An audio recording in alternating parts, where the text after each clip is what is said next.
Welcome back mga kaaldab.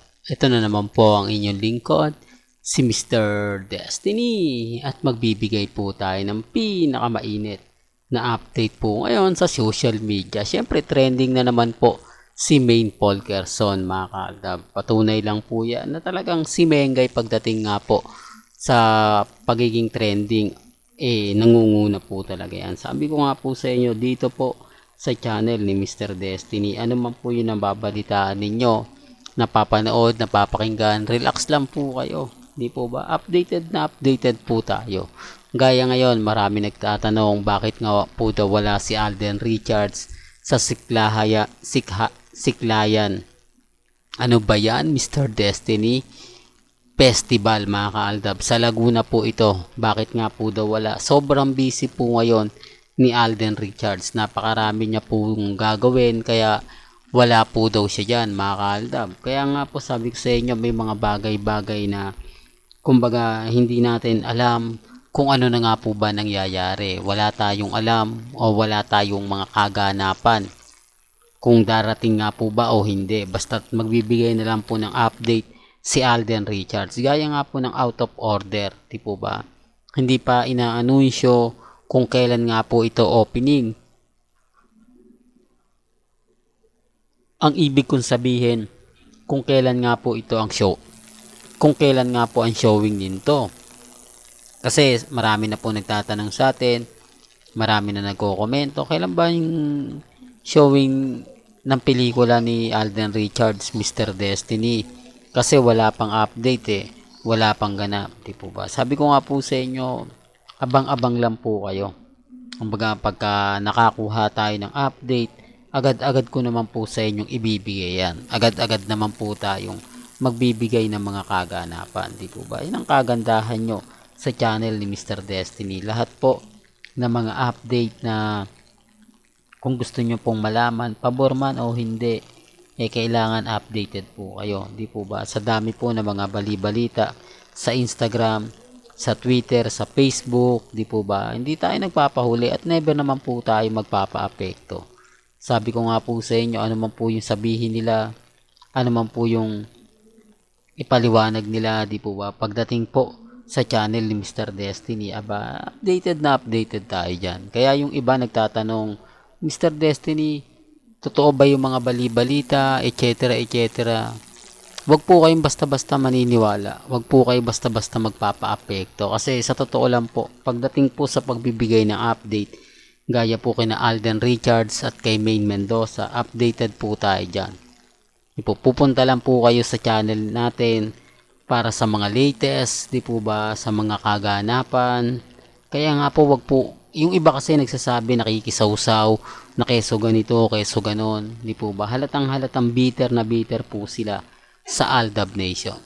Pero bago nga po natin ituloy itong magandang update natin, kung bago ka lang sa channel na to at isa kang true-blooded Aldab Nation na nagmamahal kina Mengay at Isoy, tama po ang channel na pinuntahan mo, kaya consider na po kitang bagong subscriber.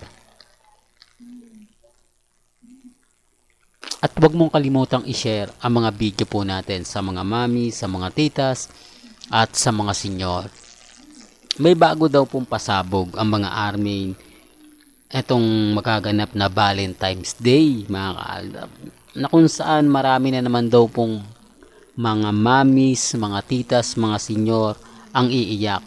Kung tawagin nila tayo delulo at kulto, sa madaling salita, ang mga sinasabi ng mga main fanatics, marami na naman daw kulto at delulo ang iiyak daw po sa araw ng Valentine's Day. Baka daw po magkaroon ng mga kumbaga matuluyan na sa sakit sa puso yung mga mamis, mga alam niyo, sa totoo lang po, normal na lang po sa akin yung mga ganyan. Normal na lang yung mga update na kung titignan naman po ninyo, halatang halata lang po na bitter po sila. Halatang halata na nag-a-adjust sila. Bakit? Pansinin nyo mga kaaldab, di po ba? Wala pa pong February pero naandun na yung focus nila. Alam po kasi nila na hindi po sila bibigyan ng update na maganda. Alam po kasi nila na hindi sila mapagbibigyan sa gusto po nilang mangyari. Yan ang isa sa ebidensya at resibo, mga kaaldab, na halatang halata po yung pagkakabiter nila. Halatang halata na, kumbaga, yung tipong, ang ibig kong sabihin, mga kaaldab, yung ramdam mo na ipipilit nila yung gusto nila, ipipilit nila na matalo po yung aldab.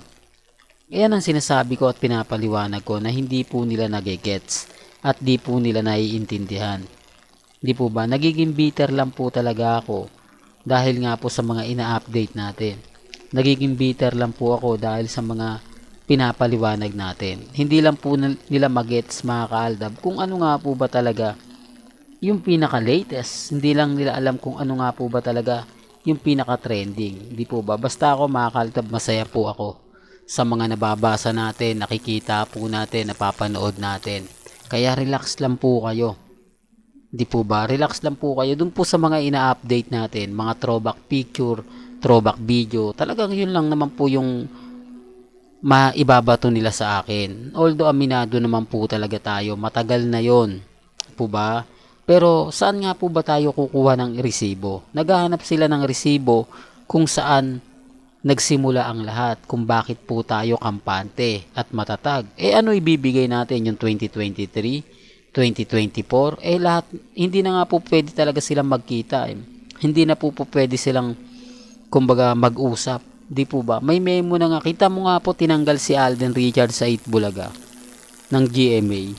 Ayaw ng management. Di po ba? Na, kumbaga, si Alden mapunta sa Itbulaga. Talagang nilalayo nila ng gusto. Doon pa lang may mali na eh. Kaya nga po sabi ko sa inyo, ang TBJ, kapag gusto ng management, wala magagawa. Di po ba? Doon pa lang kay Sharon Cuneta, alam nyo na. Di po ba? Gustong pumunta dito ni Alden.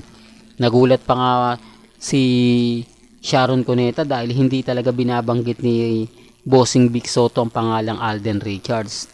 Ang pangalan talaga ni Alden kay Bossing Richards. Kaya nung nagulat si Sharon, tinawag niya, asan si Richards? Sinong Richards, di po ba? Kaya nga po, yan ang sinasabi natin na konting sapol pero may punto. Hindi po ba? Mapapaisip po kayo na tama naman yung sinasabi ni Bossing. Tama naman yung mga pinapaliwanag ni Bossing.